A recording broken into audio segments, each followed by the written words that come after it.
आज चैत महीने की पूर्णिमा है। कहते हैं इसी दिन भगवान राम के सबसे प्यारे भक्त हनुमान जी का जन्म हुआ था।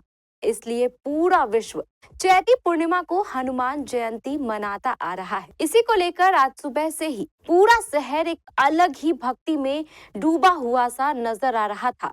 शहर के सभी हनुमान मंदिरों को बड़े ही सुंदर ढंग से सजाया और संवारा गया था। कटिहार बड़ा बाजार स्थित यज्ञशाला संकट मोचन हनुमान मंदिर की सजावट तो देखते ही बन रही थी। सुबह से ही सभी मंदिरों में बड़ी संख्या में श्रद्धालु हनुमान जी की पूरी विधि विधान के साथ पूजा अर्चना भी कर रहे थे। जगह जगह ध्वजा पूजन कर ध्वजा को हनुमान जी के श्री चरणों में भी अर्पित किया जा रहा था। आज हनुमान जयंती है। आप सभी को हनुमान जयंती की ढेर सारी शुभकामनाएं। और मैं भी अभी मंदिर से जाकर आ रही हूँ। चलिए मैं आपको एक झलक दिखाती हूँ मंदिर की।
अध्यात्म चेतना मंच द्वारा आयोजित किए जा रहे 5 दिवसीय हनुमान महोत्सव में आज भी सुश्री राधा किशोरी द्वारा राम कथा सुनाई गई।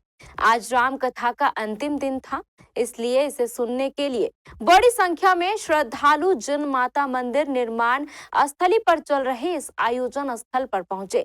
बड़ी ही श्रद्धा भाव के साथ सभी श्रद्धालुओं ने राम कथा सुनी और इस कथा का पूरा लुत्फ उठाया। गोस्वामी तुलसीदास जी बता रहे हैं, यहाँ माता जानकी की विदाई की बेला आ रही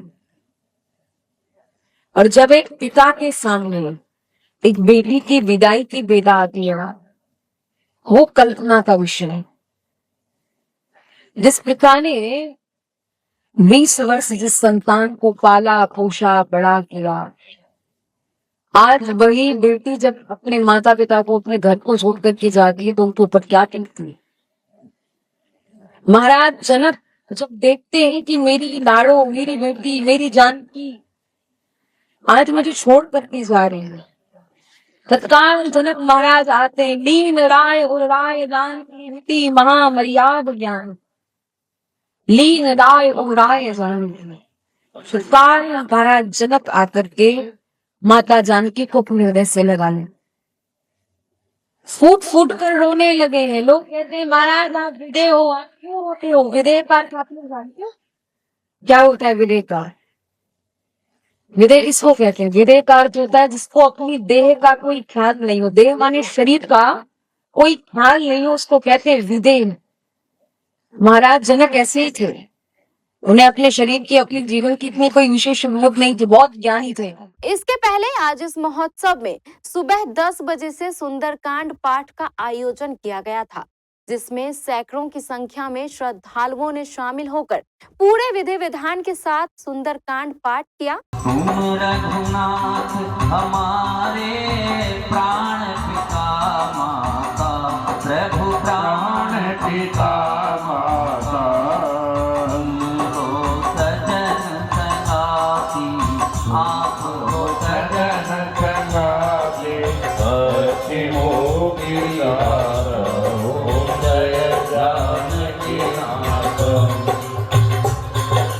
गौरा से प्रभु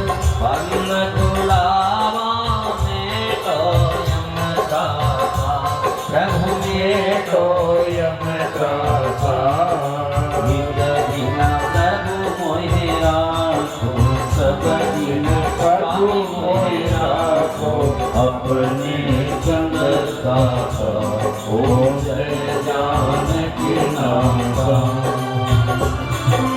सीताराम लक्ष्मण भरत शत्रुघ्न संग तारो भैया प्रभु प्रणय तारो भैया जगमग ज्योति विराजत सुंदरकांड पाठ के बाद शुरू हो गई भजनों की अमृत वर्षा। भजन गायकों ने एक से बढ़कर एक भजन गाए, जिसे सुनकर लोग भक्ति की गंगा में गोते लगाने लगे। लंबी जिंदगी अंग बलकारी है, कुछ लंबी जिंदगी अंग बलकारी है, लाल अंजलि के बाल ब्रह्मचारी है, लाल अंजलि के बाल ब्रह्मचारी है, लाल अंजलि के बाल ब्रह्मचारी। जो कर दिखाया तुमने वो कर सका न काम, जो कर दिखाया तुमने वो कर सका न काम। हनुमान जी महाराज के लिए कहा गया है, जो कर दिखाया तुमने कोई कर सका न काम। हनुमान जी महाराज होलसेलर हैं, रिटेलर नहीं।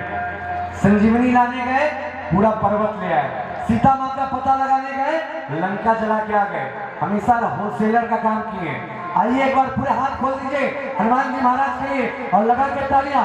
ऐसे महाबली बली बली बली, ऐसे महाबली बली बली, दादी नाना ऐसे महाबली बली बजरंग को प्रणाम, ऐसे महाबली बली बजरंग को प्रणाम।